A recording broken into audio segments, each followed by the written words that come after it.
All right, let's see if we can't get going here. Good morning, everybody. It is the 23rd day of December, I guess. And I am ready and willing and able to go here for the next hour at K-Talk as well as the stream. A lot to cover this morning on the eve of Christmas Eve. This will be the last politics-oriented program I do before next Monday. And it is just jam-packed. I think it might be a little more hopeful today than yesterday. If you're just tuning in for the first time, I'm Jack Stockwell at jackstockwell.com, as well as forbiddendoctor.com. Tomorrow will be a health program. And I've already got a bunch of stuff lined up for that, but especially the detoxes and cleansing that you might want to consider doing after the first of the year. I am in my 31st year of broadcasting at K-Talk. I mean, that's a little less than half my life, for Pete's sake. But I'm very happy, very humbled by the, I know it sounds difficult for you to believe that I can feel humbled, that I have the permission and the support of the K-Talk ownership to continue to be able to broadcast like this. It takes a lot of time, a lot of reading to try to put things together to put across something for you. But something just happened that gives me some hope. And that's why I titled this program on the stream as Tulsi Gabbard and General Mike Flynn, True American Heroes, who are willing to stand up against the power of the deep state. And perhaps the most important statement to come out of America Fest 2025, that in its first convention since the assassination, now since the execution of Turning Point founder Charlie Kirk, was made by the U.S. Director of National Intelligence, Tulsi Gabbard, regarding the intention of the EU and NATO to pull the U.S. military into direct conflict with Russia, which is right out of her mouth. She doubled down on that statement in social media posts where she blasted the Guardian out of London as, you know, for their fake news, some reference to new intel coming out of Democrat Mike Quigley on the House Intel Committee, revealing that due to the assessment of this new intel, Putin intends to take all of Europe, which is hilarious, but that anybody would even begin to believe that. Now, she said, no, this is a lie and propaganda. She just accused a member of the House of Representatives of lying. A member of the House of Representatives might lie. Willingly to push, she said, on behalf of the warmongers who want to undermine President Trump's tireless efforts to end this bloody war. She said, the truth is, the U.S. intelligence community has briefed policymakers, including the Democrat House Permanent Select Committee on Intelligence member, quoted by Reuters, that U.S. intelligence assesses that Russia seeks to avoid a larger war with NATO. It also assesses that, as the last few years have shown, Russia's battlefield performance indicates it does not currently have the capability to conquer and occupy all of Europe, Ukraine, let alone Europe, which is something I've been saying on this program for some time. Regardless of the amount of ground the Russian forces have gained, liberating city after city, hamlet after hamlet, confiscating the war material of the opposing side, taking prisoners of war, avoiding slaughter wherever possible, I think they have demonstrated that they don't have the fighting ability to take all of the Ukraine. They don't want the Ukraine. They just want to liberate from the Nazis who rule Kyiv the ethnic Russians in the eastern part of Ukraine. That's all, because they were being killed systematically since 2014. And so the Russian army finally stepped up and said, enough is enough. We better go save these people. And they did, at the cost of several 100,000 Russian soldiers, volunteers, mind you, and almost 2 million now casualties on the Ukrainian side.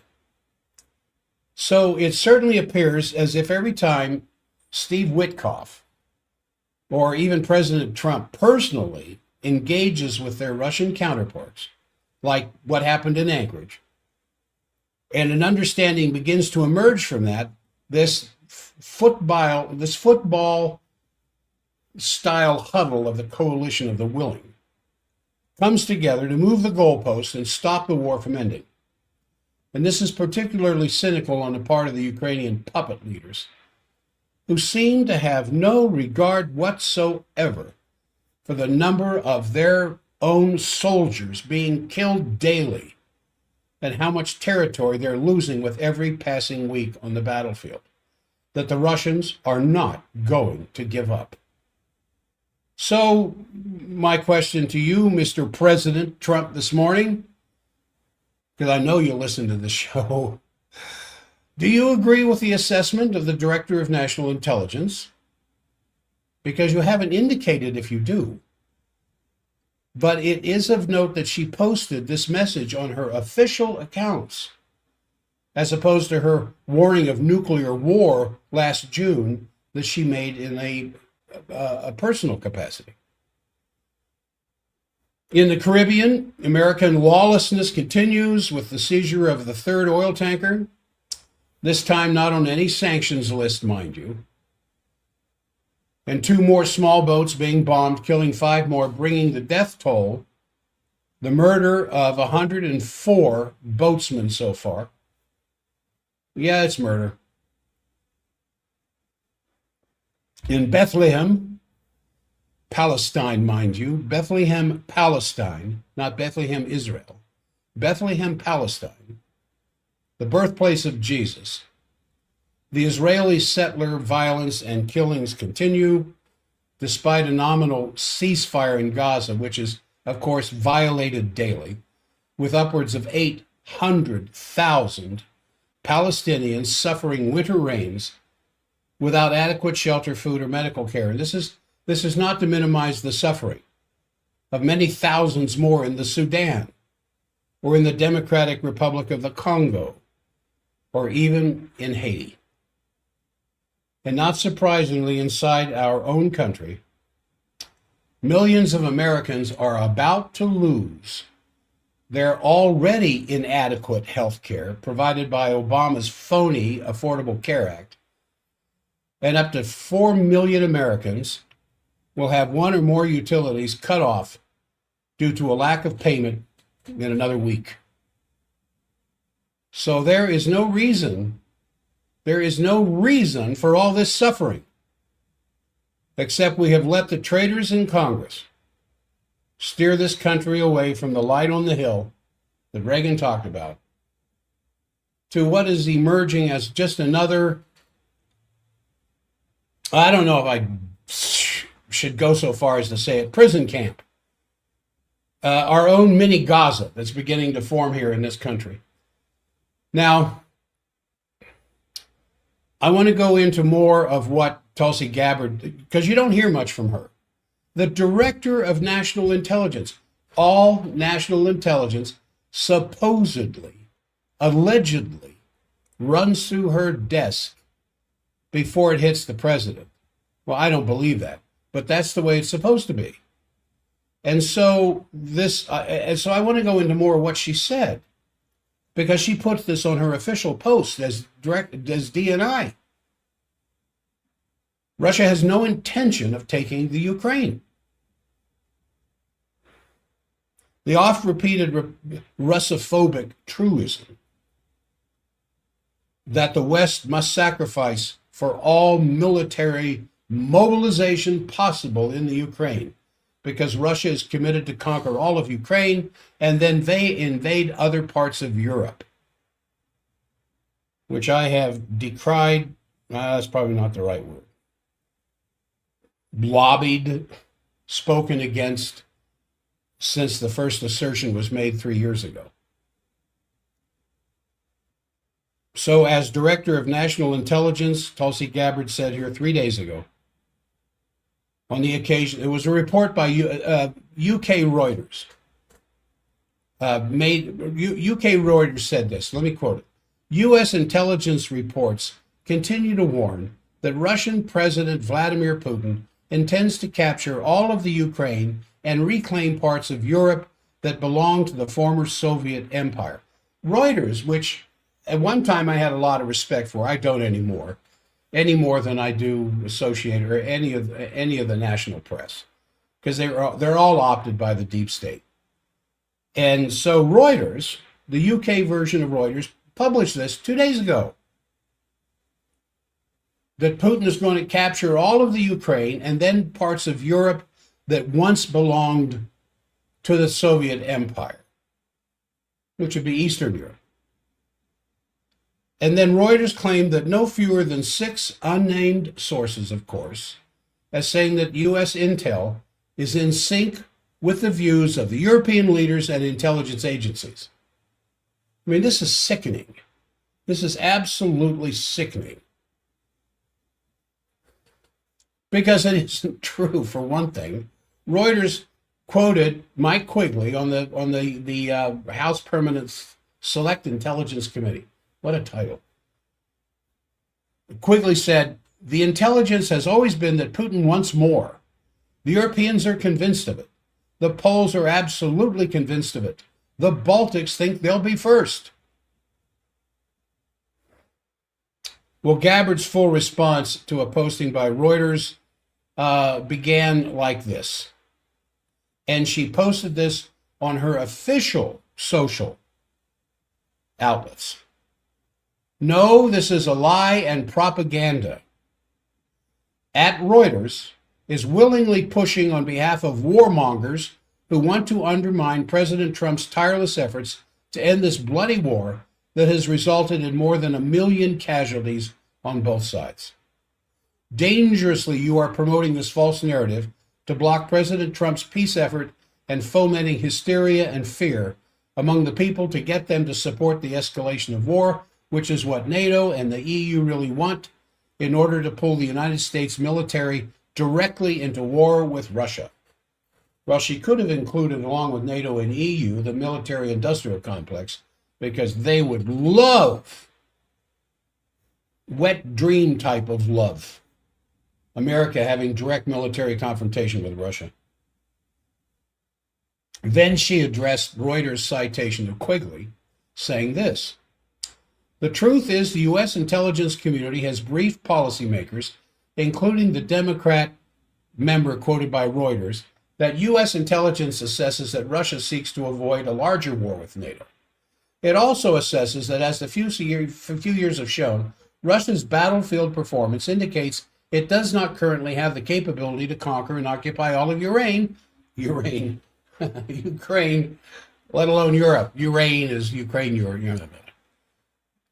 So this is interesting. She says, what we have watched the Russian army do in taking one oblast after another does not indicate that it currently has the ability to take all of the Ukraine, which only makes sense. If the Russian army had the ability to take all of Ukraine, they would have done so by now. But that's not the will of the Russian people. It's certainly not the will of Putin or the military arm of the Russian Federation. They just want to save the lives of the ethnic Russians in eastern Ukraine from continual slaughter by the Nazis in Kyiv. And they'll probably continue forward right to the Dnieper. They may even go into Kyiv to throw out the Nazis that the West won't throw out because the West loves Nazism.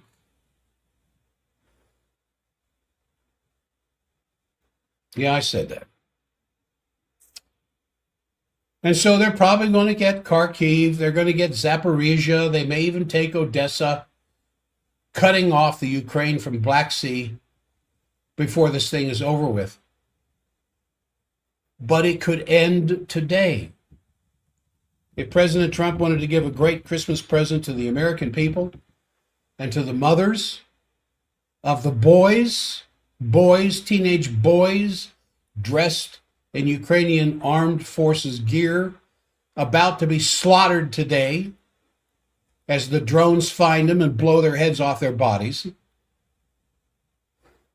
by just saying, enough's enough, that's it, we're done. All military, all money support, everything will stop right here and now. So after Tulsi Gabbard delivered or published his response to that lying newspaper outfit Reuters, 2 hours later, Trump's original national security advisor, Lieutenant General Michael Flynn, very angrily weighed in. While Russia's special presidential envoy Dmitriev, who's been over here in Mar-a-Lago, posted on X, Dmitriev said this: Gabbard is great not only for documenting the Obama-Biden origins of the Russia hoax, but now for exposing the deep state warmonger machinery trying to incite World War III by fueling anti-Russian paranoia across the UK and the EU. Voices of reason matter. Restore sanity, peace, and security. And then Musk joined in. Elon said, exactly. So on December 21st, Finland's president, Stubbs, Europe's vaunted Trump whisperer, is trying to diffuse Gabbard's clear message. Asked by Fox News who was really right, Gabbard or NATO, NATO's head Mark Rutte, Stubbs calmly agreed that Gabbard, before proceeding to spin her comment, he explained that she meant that maximum deterrence, exemplified by Finland's heavy military deployment and expenditures, is what keeps Russia from invading. I had to read that sentence twice before I broke out in laughter. And that Rutte is pushing for the same thing, to get the defense spending of other European countries to the 5% level. So Stubbs, this prime minister, says, oh, well, I think they're both right. Now, shortly after, U.S. Director of National Intelligence Tulsi Gabbard called out Britain's Reuters news service for lying about Russia's alleged intentions to invade Europe. Lieutenant General Michael Flynn, one of my heroes, President Trump's first national security advisor back in 2016, reposted her statement and then called on Trump. And it's at x.com/Jen Flynn, G-E-N for General, Jen Flynn. Reposted her statement and then called on Trump to crush MI6 and NATO. To crush MI6 and NATO. He said this: the EU, aka NATO, minus the United States, desperately wants war with Russia. At DNI Gabbard, she can speak for herself and does her typically courageous way. Quoting, first, our CIA is in cahoots with MI6 and others in the EU intelligence community. Those and other warmongers in our administration, as well as Congress, want perpetual effing war. I'm personally sick of it. It's been over 10 years now. Keep in mind, we were in Afghanistan and Iraq for 20 years. It cost us trillions along with a massive lot of prestige.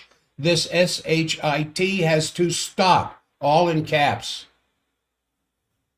Then he says, at real Donald Trump, sir, you need to put your foot down on the situation in Eastern Europe and the total BS you're being fed by Europe and parts of the U.S. intelligence community.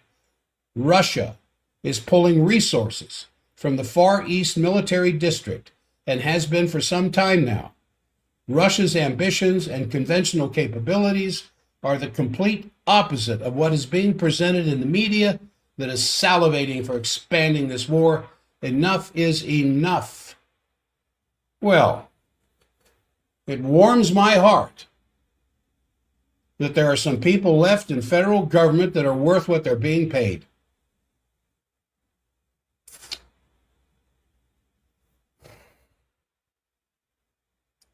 A couple of other things here.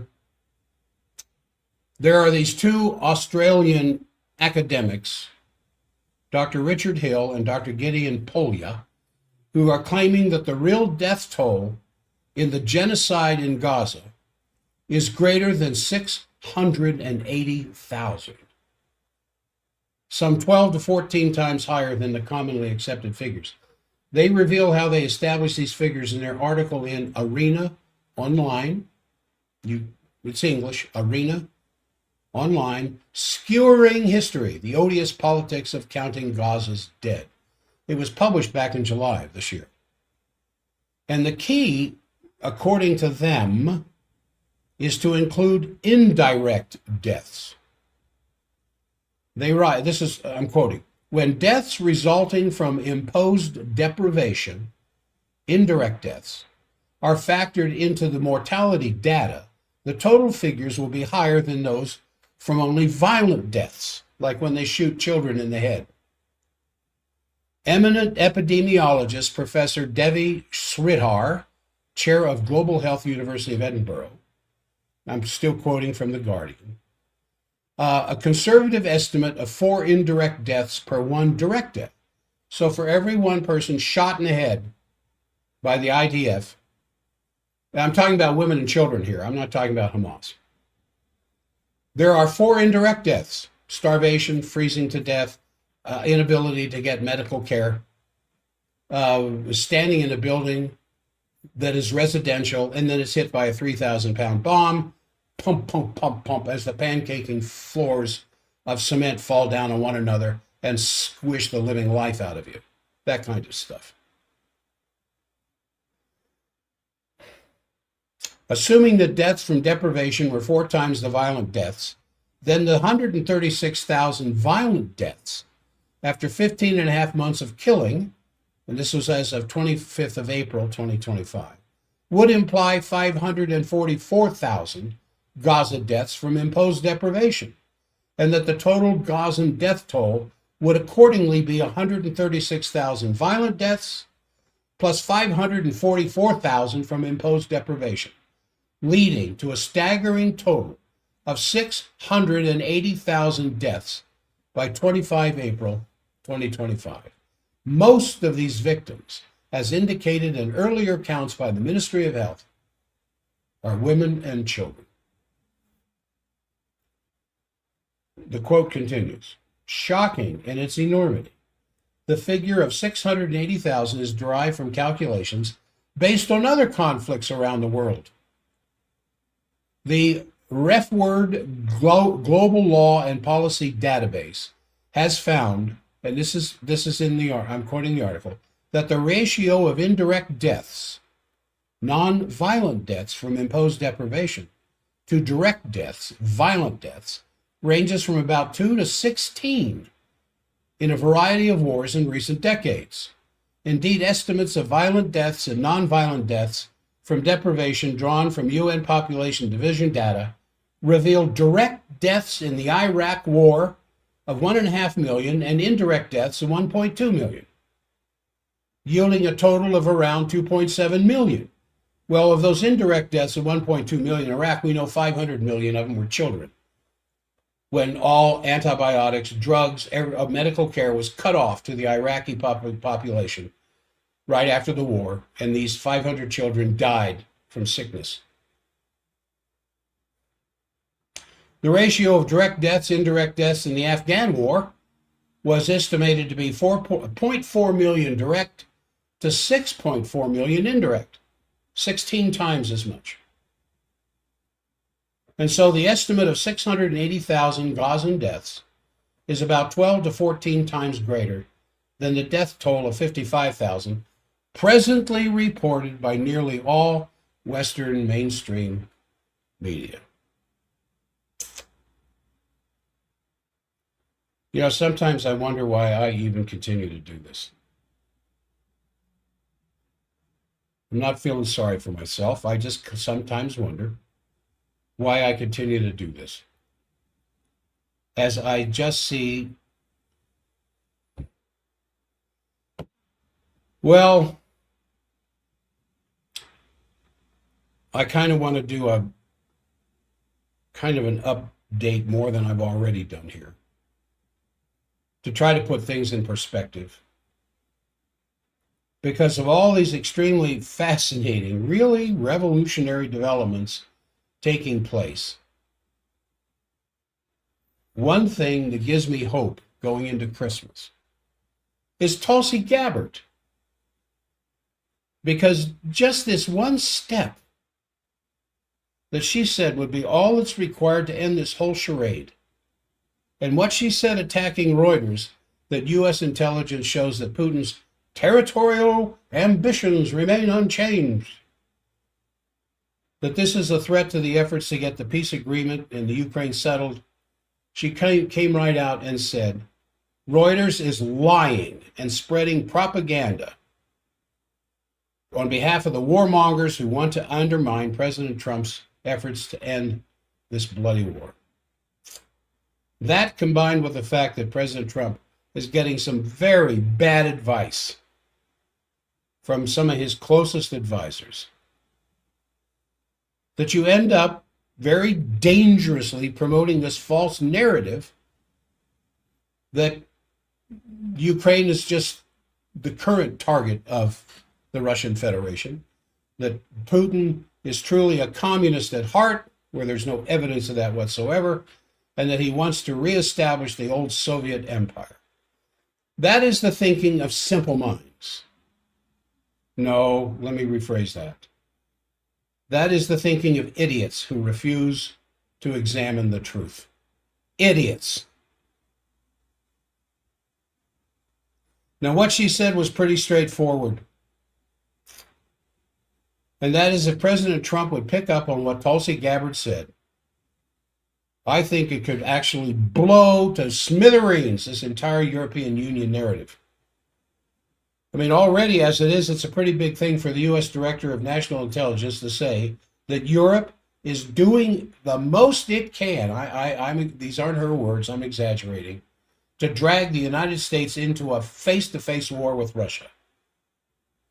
And in all of this, they leave out the Oreshnik missile, the Burevishnik missile, the Poseidon submarine.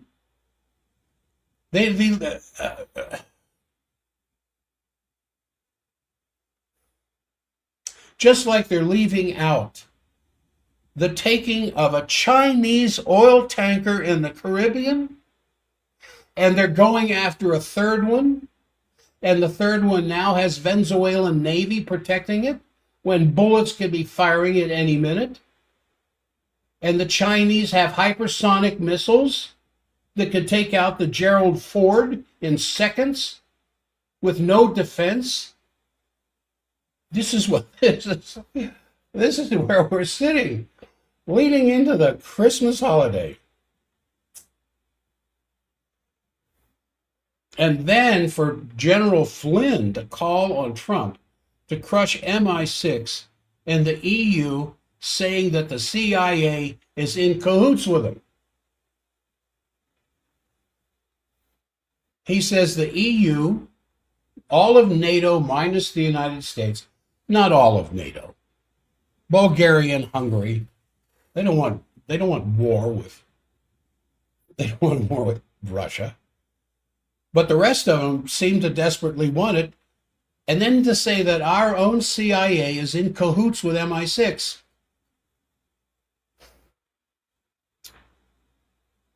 And then he says, speaking to Trump, "Sir, you need to put your foot down on the situation in Eastern Europe and the total BS you're being fed by Europe and parts of the U.S. intelligence community." So that's exactly what the problem is.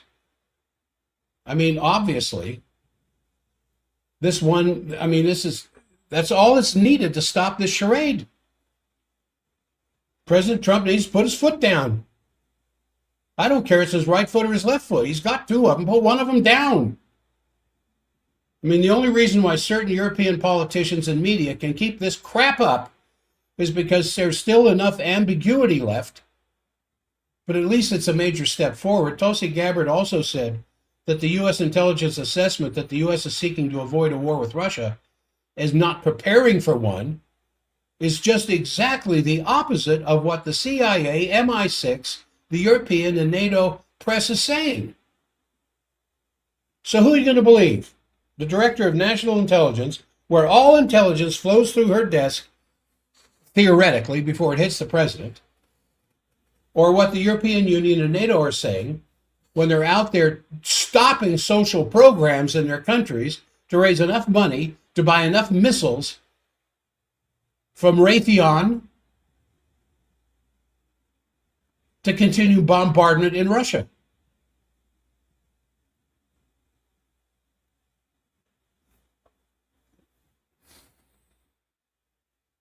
God bless you, Tulsi Gabbard and General Flynn. Don't give up. She had plenty of reason. You know, months ago, when the president said, I don't care. When the president was told, well, wait a second, you're Director of National Intelligence. I don't care what she said. But she stayed. She stayed on the job. Now, also on the side of peace against these warmongers is obviously statements lately from the Pope. And I would say that the second most important development is the speech he gave on the occasion of World Peace Day leading towards 2026. He said this: when peace is not a reality that is lived, cultivated, and protected, then aggression spreads into domestic and public life. You know, it's kind of like when good men do nothing, then bad men rule, kind of a thing. In the relations between citizens and rulers, it could even be considered a fault not to be sufficiently prepared for war, not to react to attacks, and not to return violence for violence. Far beyond the principle of legitimate defense, such confrontational logic now dominates global politics, deepening instability and unpredictability day by day.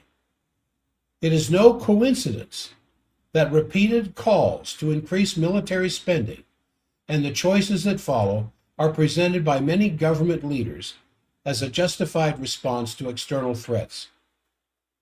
The idea of the deterrent power of military might, especially nuclear deterrence, is based on the irrationality of relations between nations built not on law, justice, and trust, but on fear and domination by force, like the old Roman might makes right, or no, I guess it was the early England, the knights.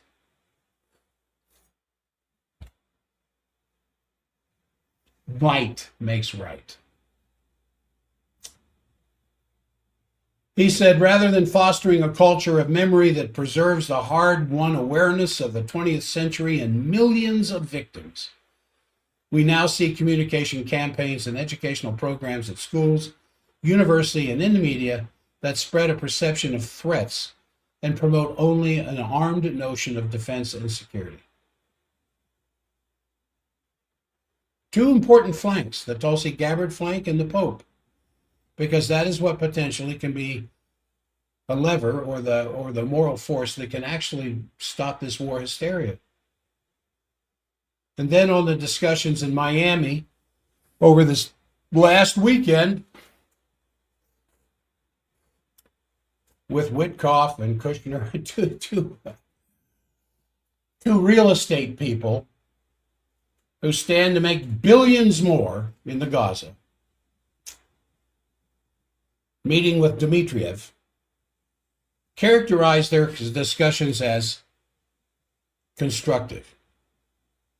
And obviously, as usual, in cases like this, the devil is in the details, and it's clear that the Russians are supposed to get control of the Donbass, freeze the front lines in Kherson and Zaporizhia.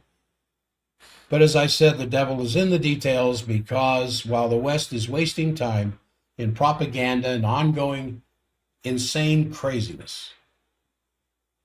The Russians are moving ahead in their influence in the global south.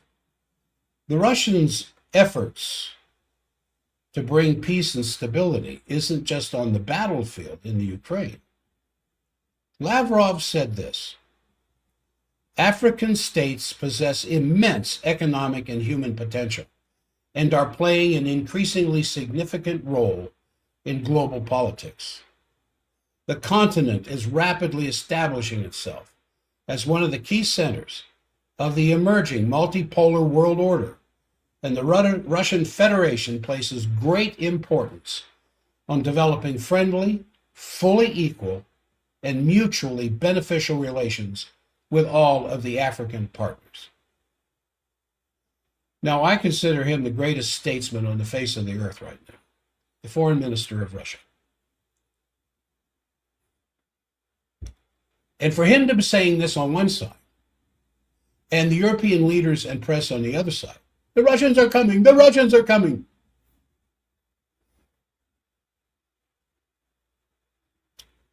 Now, back to the situation between the United States and Europe. I mean, it's noteworthy that Oscar Lafontaine correctly points out to the Trump policies expressed in the national security strategy that we've talked about several times as a unique chance for Europe to establish its own security policy. Because if you don't understand anything else from our new national security policy, is that we're getting the hell out of Europe, just not fast enough, and for them to build their own security. He said this: this is a chance which has never existed before, and one should assume that there's a breath of fresh air and relief in all of Europe, and especially in Germany, because already Bismarck, de Gaulle, and Willy Brandt recognized that there could be no peace in Europe without a stable relationship with Russia. But it's the first time where the United States potentially is on the side of Europe, because the previous policy was divide and conquer. Truman said, if Hitler wins, we have to have the Russians. If the Russians win, then we have to have Hitler. So today, the fact that the United States wants to have peace with Russia should be used by Europe to push this as well. Well, we should be extremely aware of the fact that in this very volatile, increasingly volatile strategic situation, there are clouds hanging over this whole thing, which could turn into a sudden worsening. One of them is reports, not verified, at least not to the point where I'm aware of it, but reports that Netanyahu is threatening to descend on Mar-a-Lago on December 29th, when he wants to convince Trump to join Israel in the new bombing campaign against Iran. I said it would happen before the end of the year. I said that several months ago. So I was wrong that the United States would be involved in the bombing of Iran before the end of the year. But there are reports that that's what Netanyahu is planning on doing on December 29th, a mere week away from now, to get Trump to agree, let's go back in, Donald, and finish the job. According to NBC, Israeli officials are also concerned that Iran is reconstituting their nuclear enrichment and that it's preparing a ballistic missile program.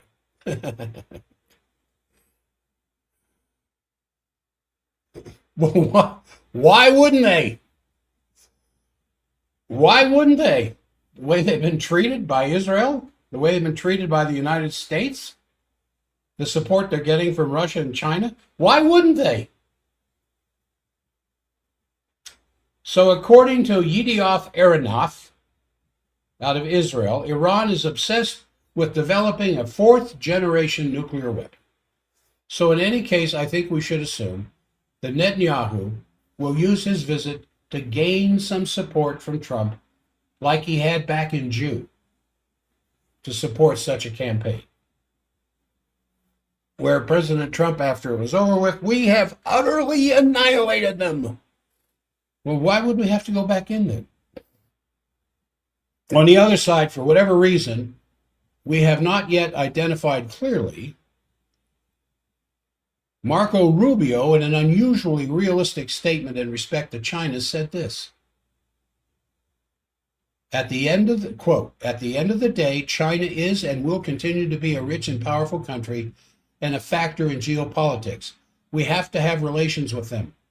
We have to deal with them. We have to find the things we're able to work together on. Our job as part of responsible statecraft is to find opportunities to work together, because I think there is a global challenge that China and the United States can work together, and I think we can solve this. Now, I mean, that's a welcome change from the Rubio here just a few months ago to be an absolute war hawk against China, especially in his previous political career in the Senate. So for what it's worth, that's kind of an interesting thing to observe here. Who finally got to Marco to calm him down with China? And then, of course, the other cloud hanging over us is the situation in Venezuela, where it's now clear that the U.S. Coast Guard, the U.S. Coast Guard, hundreds of miles away from the U.S. coast, has seized another tanker off the coast of Venezuela. There's not a whole lot of details yet, but it could be that there's this new U.S. military base being established in Tobago at the main airport, which is not very promising, because Tobago's airport's big enough to support 2 or 3 wings of the U.S. Air Force. And then the other thing I want to bring up here before how much time we got? Before the end of the show, is what's being discussed all over the place. I talked about it yesterday, even before I heard Napolitano talking about it. Not that that means a whole lot. But it's of the obvious, the highest priority and significance is this unprecedented sanctioning of Jacques Gabbard, putting him on the blacklist of sanctions. And according to Gabbard himself, in an interview that I talked about yesterday in Berliner Zeitung, this has hit him, quote, like a lightning bolt from the blue sky, because the accusations are simply wrong against him. He has never put up a conspiracy theory about the Ukraine. The sanctions mean, among other things, that he cannot leave Belgium to return to his home in Switzerland. He cannot access his bank accounts. And in the answer where a German investigative journalist asked in the Federal Press Conference if the German government would be backing this, the government spokesman said, yeah, we're convinced. It was a unanimous decision. What they accuse him of, according to the previous chief advisor to Zelensky, in an interview that probably is 99.9% correct, that the price for NATO membership for Ukraine is a large war with Russia. He interpreted that as saying that it was the Ukraine provoking the war with Russia in order to get membership in NATO. And because Jacques Gabbard, who is no newcomer to any of this, said and defended the idea that the Ukraine would never be a part of NATO, all these countries just came down on him, sanctioned. They confiscated his bank accounts. They took his passport. It's kind of like what happened to Scott Ritter. Remember that a year ago? He couldn't go to that conference in Russia because the U.S. State Department took his passport from him because he defended a couple of the concepts of the Russian Federation regarding Ukraine. I don't know if you've ever heard of Jacques Gabbard before. I've heard his name a few times, but I know a lot more about him now than I did before. And it's also coming out that it was not the EU that was initiating this, but the French foreign minister, who openly said that this initiative was coming from France, that architects of chaos can no longer be unpunished. and that Bod was an architect of chaos because he is defending Russia's claim that Ukraine will never be NATO. And of course, that's what the Russians have said all along. That's not just a red line. It is a deep, deep red line for the Russians. And so when the Western diplomatic powers get together and come up with another 20-point peace plan, I wouldn't say the Russians just laugh at it, but the Russians don't spend 2 minutes looking at it because it calls for Ukraine being in NATO. You know, this is, I saw somewhere yesterday when I was reading some editorial, I don't remember what it was, but likening this to a return to the Middle Ages. You know, in the Middle Ages, governments could declare people to be outlawed. And then that person had no access to any recourse, including avoiding his own elimination. I mean, kings could just draw and quarter him, banish him, seize all his properties, seize his cattle, seize his castle, seize all of his workers, his peasants, and he's banished henceforth. Then if you find him, draw and quarter him. That was Middle Age government. Even after the Magna Carta, that was still Middle Age government. And so they're saying this is kind of like a return to the Middle Ages. Well, it's causing a lot of discussion. Altogether, there are 59 individuals who now have been sanctioned by the EU for one reason or another, either because they are promoting Russian propaganda, or because they're defending the Palestinians, or saying something criticizing the policy of the European Union on Africa. So it is quite the situation. But things are not completely going absolutely well for the warmongers, especially not for Merz, who had to suffer several defeats on a European Union level. He did not get the other European Union members to support the stealing of the Russian assets, mainly because of the opposition of France and Italy. And also because Italy and France got a lot of pressure from their farmers opposing the deal. And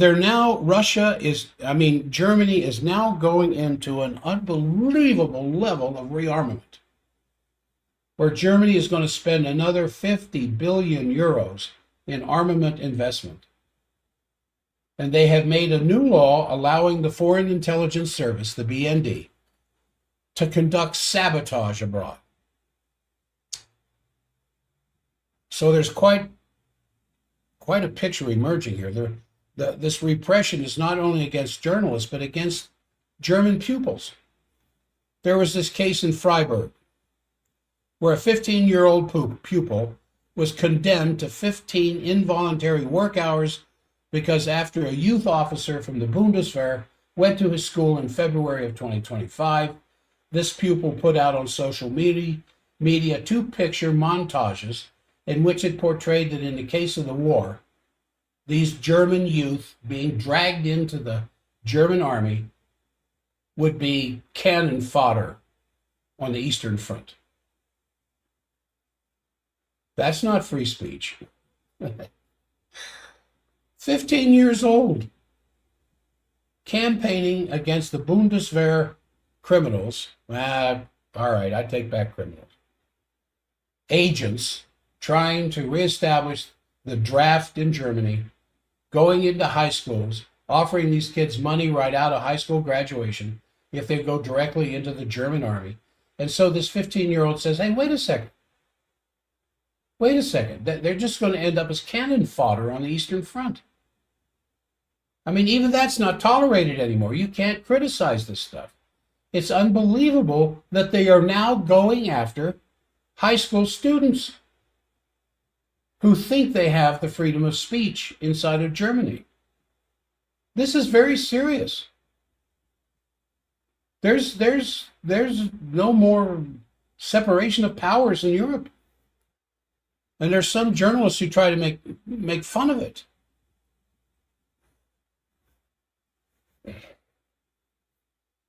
Putin also made a very interesting speech in his year-end press conference. You know, the press conference where he said, ask me anything.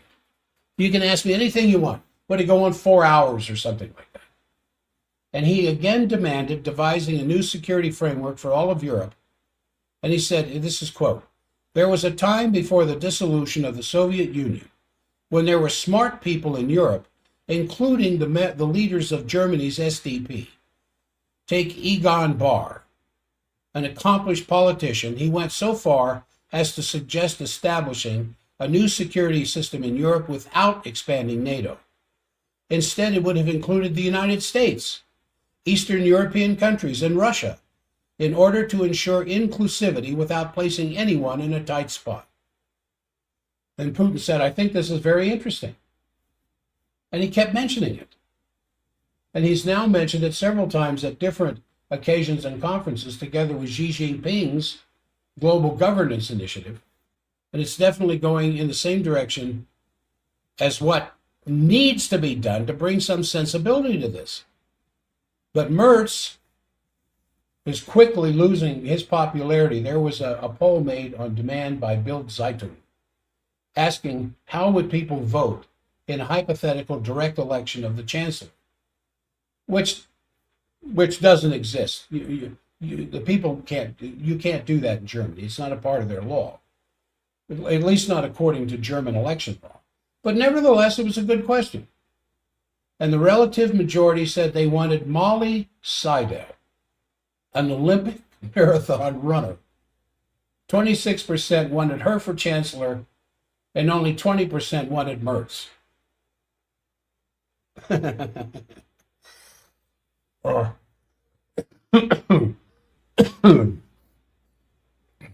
know, that's kind of like the only parallel I can think of to go along with that would be if the quarterback of the winning team at the coming Super Bowl, and you know, not quite 2 months away,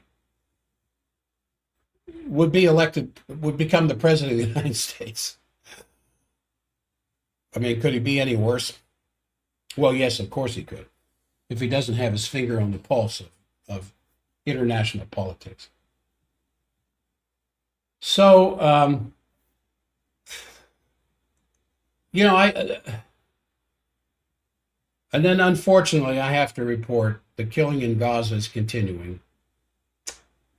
The Middle East Eye reports that on Friday, December 19th, the IDF shelled a school being used as a shelter where displaced Palestinian families had gathered for a wedding. 6 people were killed, including a 5-month-old baby. On top of that, the Knesset has justified another major settlement in the West Bank, which is not Israeli territory, but they keep annexing it because nobody will stop them. Trump could. Trump could stop him this afternoon.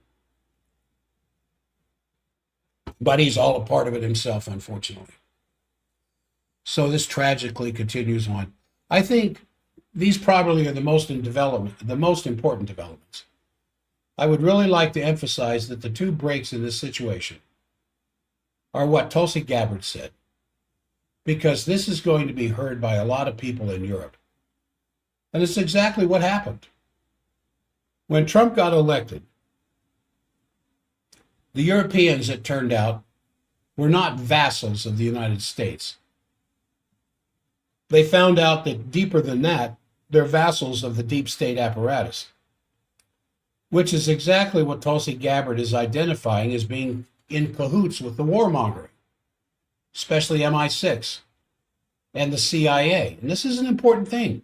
And if Trump would support it, it could really break through the entire narrative. And then also from a moral standpoint, what the Pope is saying should be listened to by anybody who claims to be in politics or pretends to be representing the common good. So we should use this specifically, especially over the Christmas period, because maybe some of them in your family meetings and your family get-togethers, I don't know, the patients that I talked to yesterday, we discussions would come back and forth between us while I'm working on it. What are you doing for Christmas? What are your Christmas plans? And it's one of two things. Oh, we're all alone this Christmas. It'll be nice and quiet. Or the whole family's coming over to our place.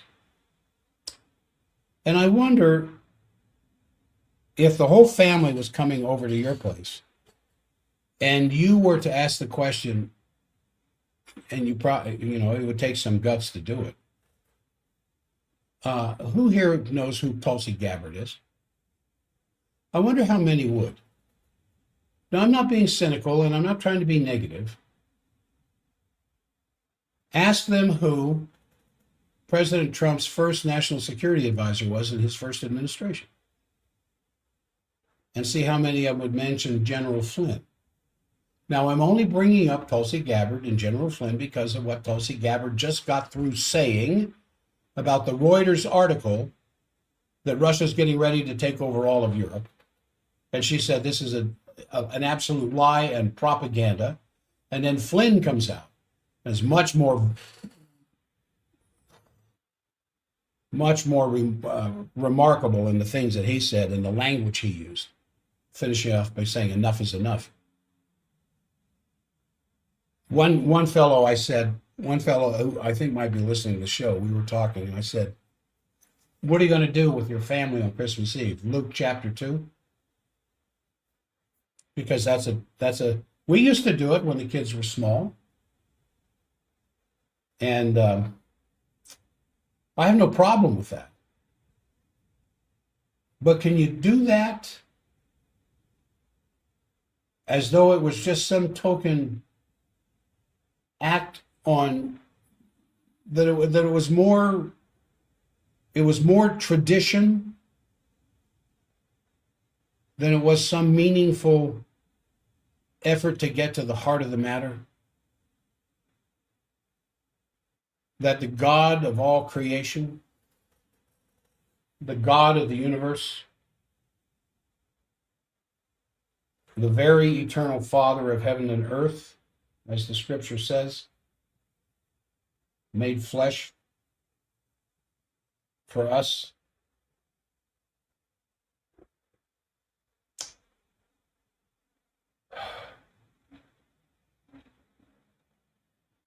I think that's where my heart is going to be here. Thinking of people who have the guts of Tulsi Gabbard and Michael Flynn to go against the military-industrial complex, as they obviously are doing, trying to help President Trump see the light, put down his foot, and stop what is this almost inevitable roller coaster ride into World War III.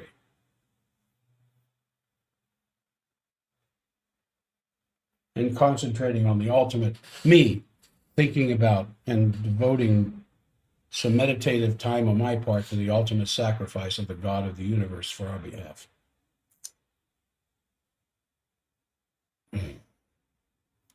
There's a lot more I want to talk about, but there isn't any time.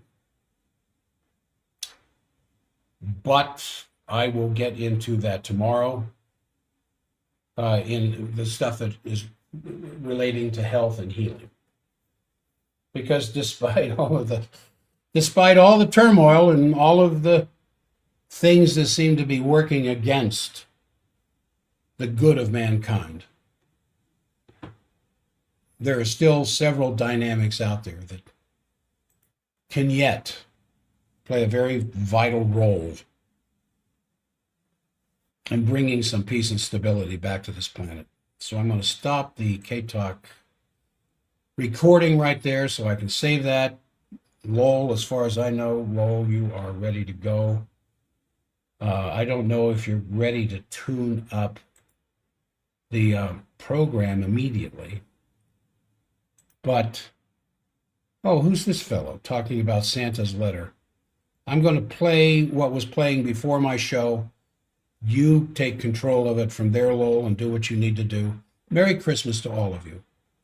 And I'll see you tomorrow on a health show.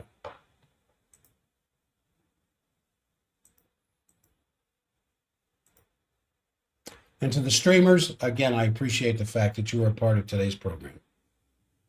I sincerely appreciate that.